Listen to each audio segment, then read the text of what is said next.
안녕하십니까, 오토다이어리 오종훈입니다. 오늘 현대자동차 그랜저를 시승하고 있습니다. 현대자동차가 최근에 선보인 준대형 세단 그랜저입니다. 과거에 그랜저가 현대자동차의 플래그십 카였죠. 최고의 차였습니다. 제가 91년도에 결혼을 했는데요, 그때 1세대 그랜저, 각 그랜저를 타고 결혼을 했던 그런 기억이 있습니다. 그때만 해도 국내 최고의 차가 그랜저였죠. 지금은 그렇지 않죠. 차 급도 준대형 세단으로 바뀌었습니다. 대형차, 대형 세단의 라인업에서 제일 밑에 위치하는 그런 차로 변했다라는 얘기입니다. 그 고객들을 분석해 봤더니 30, 40대가 거의 절반에 이른다는 얘기를 들었습니다. 쉽게 얘기하면 과거에 그 소나타를 소비하던 계층들이 이제 그랜저를 찾는 게 아닌가 싶습니다. 자, 그 차 그랜저를 타고 서울까지 약 74km의 거리를 달려보겠습니다. 자, 출발하시죠. 안정감 있게 차가 돌아갑니다. 하나, 둘, 2.78회전, 2.8회전 정도 휠이 돌아가는데요. 약간 기본으로 보는 3회전보다 조금 덜 돌아가는 그런 세팅입니다. 자, 드라이브 모드는 에코, 스포츠, 스마트, 컴포트 이렇게 있는데요. 스마트 모드가 추가됐습니다. 운전자의 주행 습관, 선호하는 그런 사양, 선호하는 그런 주행 패턴, 운전 패턴을 차 스스로가 학습을 해서, 차가 스스로 판단을 해서 운전자의 주행 패턴에 가장 좋은 상황으로 차를 세팅을 한다라는 얘기죠. 드라이브 모드에 인공지능 버전이 이제 추가된 거죠. 점점점 더 똑똑해진다라는 얘기입니다. 이미 오래전서부터 자동차 산업에서는 이런 그 운전자의 주행 패턴을 분석하면서 차 스스로 학습하는 그런 그 로직을 연구하는 부분들이 일찍서부터 있어 왔죠. 아주 새로운 얘기는 아니다라는 겁니다. 차간 거리를 스스로 조절해주는 어드밴스드 크루즈 컨트롤 시스템입니다. 자, 이런 장비들이 결국은 자율주행으로 가는 그 단계에 위치하는 그런 장비들인데요. 지금 그랜저에 올라와 있는 이런 수준이라고 한다면 자율주행의 2단계 정도에 해당한다고 볼 수 있습니다. 쉽게 얘기하면 이런 겁니다. 자율주행이 차에서 운전자를 제거하는 과정이라고 본다면 제일 먼저 발이 없어도 됩니다. 발을 뺀 거죠. 크루즈 컨트롤 시스템입니다. 여기에 스마트 크루즈 컨트롤이 되면서 차간 거리, 긴급 제동까지 다 이루어지면 이제 발이 없어도 차는 스스로 가감속을 할 수 있다라는 얘기가 되겠죠. 그 다음에 엘카스가 들어오게 되면 손이 이제 자유로워집니다. 차선을 따라서 차 스스로가 이제 움직이는 거죠. 그 다음 최종적으로 사람의 눈을 감아도 갈 수 있다 라고 한다면 최종적으로 어떤 그 자율주행이 완성되는 단계가 될 텐데요. 지금은 발과 손까지, 제한적이지만 발과 손까지 좀 자유로울 수 있는 단계까지 와 있다 라고 볼 수 있겠습니다. 현대자동차가 이 차에 스마트 센스라는 이름 하에 자율주행을 위한 여러가지 장비들을 도입을 하고 있는데요. 스마트 센스라는 브랜드 네임으로 이런 기술들이 계속적으로 개발되어 가지 않을까 싶습니다. 제네시스에도 같은 수준의 장비들이 다 들어가 있죠. 다만 제네시스에는 고속도로 주행 지원 시스템이 들어가 있고 이 차에는 그게 빠져 있습니다. 대신에 이 차에는 주행 중 후방 모니터링이 추가됐다라고 하는데, 카메라를 띄니까 달리면서도 차의 뒷부분을 직접 이렇게 확인을 할 수가 있게 됐습니다. 헤드업 디스플레이가 앞에 차창에 비춰지는데요. 굳이 내비게이션을 보지 않아도 딱 앞창을 보면서 나의 주행 방향을 알 수 있습니다. 주행 속도도 알 수 있고요. 제동감이 제법 부드럽습니다. 브레이크가 어떤 그 차의 무게, 속도를 크게 부담스러워하지 않고 잘 서는 것을 보면 브레이크 부분이 어느 정도 보강을 했지 싶은데요. 역시 현대차의 설명을 들어보면 부스터 사이즈를 10.5인치에서 11인치로 키웠고요. 여러가지 좀 더 디테일한 조절을 통해서 브레이크 성능도 많이 개선을 했다라고 합니다. 자, 노면의 자잘한 진동을 느끼고 가고 있습니다. 재미있는 건 노면의 충격을 한 번에 딱 잡아내는 게 상당히 인상적입니다. 이런 거죠. 금방 과속방지턱을 지났는데 크게 흔들림이 오래 가지 않습니다. 한 번에 딱 잡습니다. 한 번 더 보시죠. 예, 속도를 좀 높여서 넘어봤는데도 크게 흔들림이 없습니다. 그랜저의 푹신한 승차감은 많이 좀 걸러진 듯한 느낌입니다. 아주 푹신하다라는 느낌보다는 조금 더 독일 세단의 그런 단단한 승차감에 한 발짝 더 다가섰다라는 느낌인데요. 과거의 그랜저와는 조금 달라진 그런 모습이 아닐까 싶습니다. 자, V6 3.0 GDI 엔진을 사용했습니다. 266마력이고요. 최대 토크는 31.4kgm의 힘을 냅니다. 가속 페달을 꾹 밟으면 킥다운 버튼이 작동을 합니다. 페달의 마지막에 저항점이 한 번 더 있는 거죠. 그 저항점을 지나면 이제 본격적으로 힘을 쓰기 시작합니다. 컬럼 타입의 EPS, 현대차에서는 MDPS라고 하죠. 스티어링 컬럼에 모터를 장착한 C타입입니다. 알기로는 중저가형 차들에 주로 사용하는 방식이고, 고급차에서는 REPS, 그러니까 RMDPS, 그러니까 렉에 모터를 장착하는 방법을 사용한다라고 일반적으로 알고 있는데요. C타입입니다. 중저가형으로 주로 사용되는 방식이죠. 하지만 조향하는데 그렇게 큰 이질감을 느끼기는 힘듭니다. 앞이 잘 돌아 나가고요. 자, 스티어링 휠 조작에 아주 적극적으로 즉각적으로 반응을 잘 합니다. 적어도 스티어링 휠에 관해서는 이게 불만이다 라고 얘기하기는 좀 힘들 듯 합니다. 핸들의 유격도 거의 없습니다. 고급의 경계선에 서 있는 부분들이 이런 부분들이죠. 컬럼 타입의 MDPS, 그리고 또 하나 앞바퀴 굴림이라는 거죠. 고급 세단의 어떤 특징이라고 할 수 있는 후륜구동이 아니라 이 차는 앞바퀴 굴림입니다. 에쿠스가 있고 제네시스가 있고 또 아슬란도 있고, 하여튼 현대차 제네시스 포함해서 현대차의 어떤 대형 세단 라인업이 워낙 촘촘해지다 보니까 개별 차들의 전체적인 완성도를 높이는 것과 동시에 각 차들의 개성, 특색을 또 분리해 줘야 되는 그런 고민이 클 듯합니다. 많은 제품 라인업을 촘촘하게 배치를 하면서 그 하나하나가 또한 완성도가 있게 만들기 위해서는 현대차의 어떤 제품 전략, 라인업 전략이 참 힘들겠다, 쉽지 않겠다라는 생각이 듭니다. 자, 정지 후에 출발을 한번 해보겠습니다. 하나, 둘, 셋. 살짝 급출발을 할 때 살짝 슬립이 일어납니다. 자, 레드존 6500까지 가서 4500까지 후퇴를 하고요.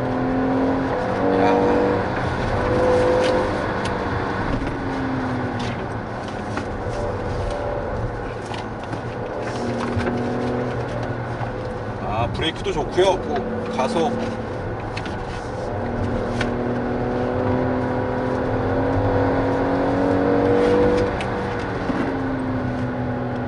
타이어 그립감이 아주 좋습니다. 19인치 타이어를 장착했을 경우에 공차 중량 1640kg입니다. 24540R19 미쉐린 타이어가 올라가 있습니다. 미쉐린 타이어예요. 상당히 고급 브랜드로 알고 있죠. 그만큼 신경을 많이 썼다 라고 얘기를 할 수가 있겠는데요. 어쩐지 그립감이 좀 다르다 싶었습니다. 자, 1640kg의 공차 중량, 그렇게 대형 세단으로서는, 준대형 세단으로서는 무겁지 않은 그런 수준이라고 보입니다. 자, 가속을 할 때 RPM을, 엔진 회전수를 높일 때 변속 레버를 통해서 미세한 떨림이 전해져 옵니다. 8단 자동 변속기가 올라가 있거든요. 글쎄요, 중형 세단이라면 모를까, 그래도 대형급, 준대형급 세단에서 이런 그 미세한 떨림은 좀 더 조절을 해줘야 되지 않을까 싶습니다. 자, 드라이브 모드를 이제 스포츠 모드로 바꿔봤습니다. 좀 더 강한 반발력, 좀 더 단단해진 하체, 이런 부분들 미묘한 변화를 느낄 수가 있고요. 19인치 타이어를 적용했을 때 연비는 9.9입니다. 4등급에 해당하는 연비입니다. 가솔린 엔진이거든요. 의외로 또 가솔린을 선택하는 소비자들이 압도적으로 많다라고 합니다. 전체 약 70% 정도 가솔린을 택하고요, 20% 정도 가스차 LPI 엔진을 택하고, 디젤차를 택하는 경우는 10%가 채 안 된다고 하네요. 자, 인테리어 디자인 한번 보실까요? 센터페시아에 들어와 있는 내비게이션 모니터 돌출되어 있습니다. 이렇게 매립형으로 내장되어 있는 방식이 아니라 겉으로 드러나게 돌출형으로 되어 있고, 되게 센터페시아 가운데 부분에 자리하게 하는 게 맞는 것 같은 시계, 아날로그 시계가 내비게이션 오른쪽으로 배치됐습니다. 살짝 어떤 그 중심점이 안 맞은 듯한 느낌? 약간 뭔가 이상해. 시계를 보면 시계는 가운데 딱 있으면. 그래서 비상등 스위치하고 아날로그 시계하고는 위치를 좀 바꿨으면 좋지 않았을까 하는 생각을 해봅니다. 그 밑으로 여러가지 버튼들이 들어와 있는데요, 버튼의 조작감 아주 우수합니다. 센터페시아 아래쪽으로 그 수납 공간이 들어와 있고요, 수납 공간 안에 자세히 보니까 무선 충전이 가능한 그런 그 장치가 있습니다. 핸드폰 올려놓으면 무선 충전이 되는 거죠. 시트 역시 몸을 여유있게 받쳐줍니다. 딱 지지해주는 게 아니고요, 약간 소프트하게 치고 들어오면 살짝 물러나면서 받아주는 그런 느낌입니다. 역시 대형 세단의 어떤 그 편안함을 추구해야 되는 부분 놓칠 수는 없겠죠. 8단 자동 변속기의 변속 레버를 왼쪽으로 밀어서 수동 변속을 하는 방식이고요. 자, 코너 한번 보시죠. 타이어 비명도 크게 지르지 않고요, 과격하게 90도의 각도로 차를 돌렸는데요, 타이어가 잘 받아줍니다. 물론 서스펜션도 잘 지지해 줬고요. 전체적으로 하체의 완성도가 좀 더 높아졌다, 승차감보다는 어떤 그 주행 성능을 좀 더 배려한 하체 튜닝이 돋보인다 하겠습니다. 승차감만 본다면 이전 세대의 그랜저가 조금 더 승차감은 좋지 않았겠나 하는 생각이 드는데요, 신형 그랜저가 조금 더 단단해진 것 같습니다. 자, 핸들로 왔습니다. 자, 앞차의 차간거리를 조절을 하고 있고요, 거기에 맞춰서 속도를 점차 줄이고 있습니다. 역시 차로를 읽으면서 차가 차선을 벗어나지 않도록 잘 유지를 하고 있고요, 안으로 밀어 넣어주는 그런 느낌을 알 수가 있습니다. 차로를 벗어나려고 할 때 안으로 밀어 넣어주는 거죠. 약간 구분기를 잘 차선을 읽으면서 따라 나가고 있습니다. 터널 안에서 어두운 데서도 잘 읽었고요, 바깥으로 빠져나와서도 앞차의 행적을 쫓아가면서 속도 유지를 하면서, 속도와 간격 유지를 하면서 잘 따라 나가고 있습니다. 자, 손과 발까지는 완전히 놓고도 좀 더 달릴 수 있을 듯 합니다. 차가 끼어드는데 역시 차간거리 유지를 하면서 안전하게 주행을 해주고 있습니다. 아주 빠른 속도에서도 제법 수준 높은 안정감을 확보했습니다. 제대로 움직일 수 있다고 한다면 이제 자율주행차의 단계에 이르게 되는 거죠.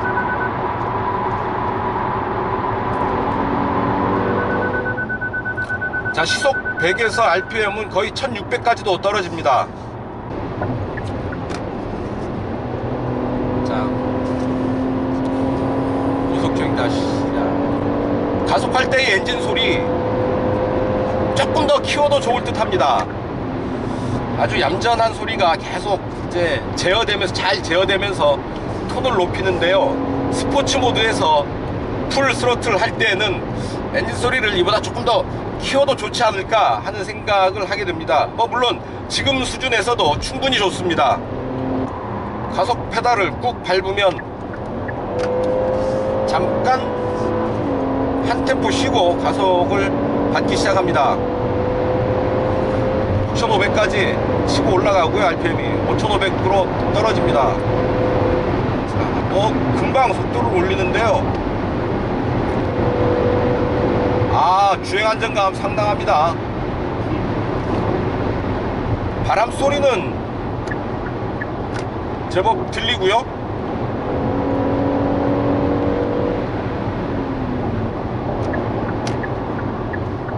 바람 소리가 이렇게 아주 부딪히는 그런 바람 소리가 아니고, 맞부딪히는 바람 소리가 아니라 이렇게 지붕 위로 비껴가는 그런 느낌, 그런 소리의 느낌입니다.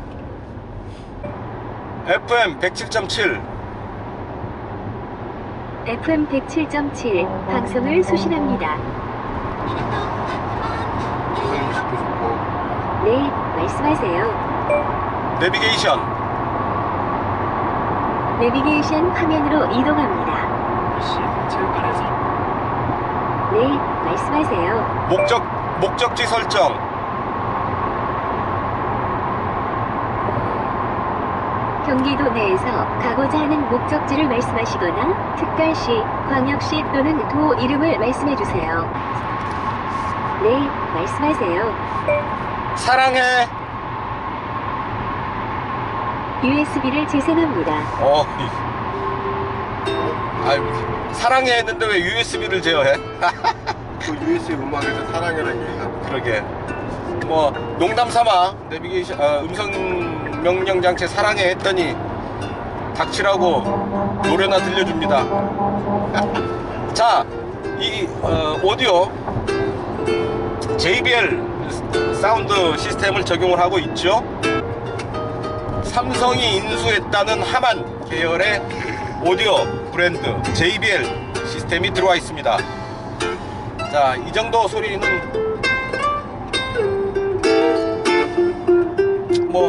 괜찮죠?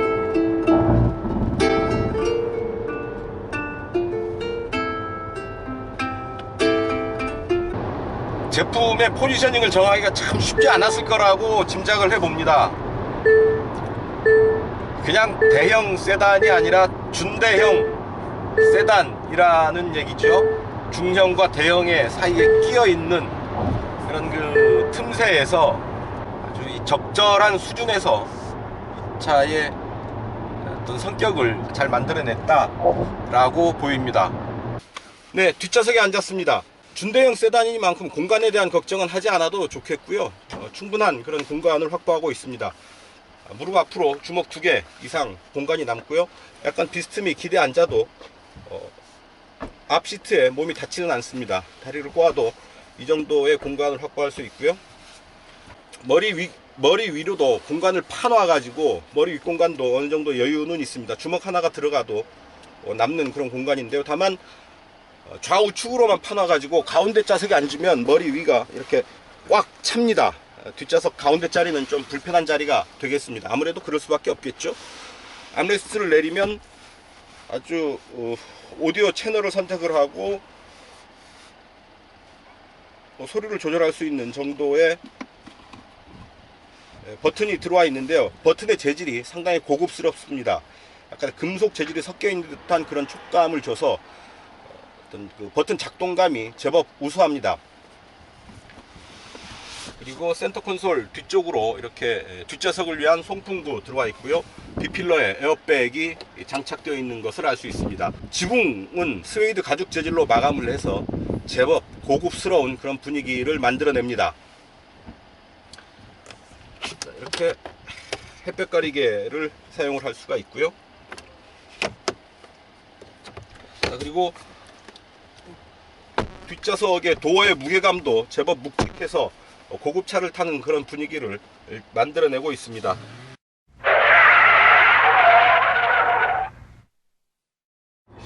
단도직입입니다. 센터페시아 상단에 배치되어 있는 내비게이션 모니터는 돌출형입니다. 매립형이 아니라 내장되어 있는 방식이 아니라 밖으로 드러나 있는 돌출형이라는 얘기죠. 안전에 그렇게 바람직한 방법이 아닙니다. 물론 안전띠를 메고 있다고 한다면 여기에 가서 부딪힐 일은 그렇게 확률적으로 높지 않겠습니다만, 운전자와 승객이 앞면에 위치한 이런 부분들은 만에 하나 있을지도 모르는 아주 사소한 부분까지도 좀 더 세심하게 안전을 위해서 배려를 해야 되는 게 맞거든요. 그래서 이런 돌출형은 바람직하지 않은 방식인 것 같습니다. 패들 시프트도 있었으면 좋겠습니다. 좀 더 다이나믹한 스포츠 모드를 이용을 해서 좀 더 다이나믹한 운전, 재미있는 운전을 하고자 할 때 자꾸 손이 허전합니다. 손가락이 헛손질을 하게 되는데요. 패들 시프트가 있다면 좀 더 재미있는 운전을 할 수 있지 않을까 하는 생각을 해봅니다.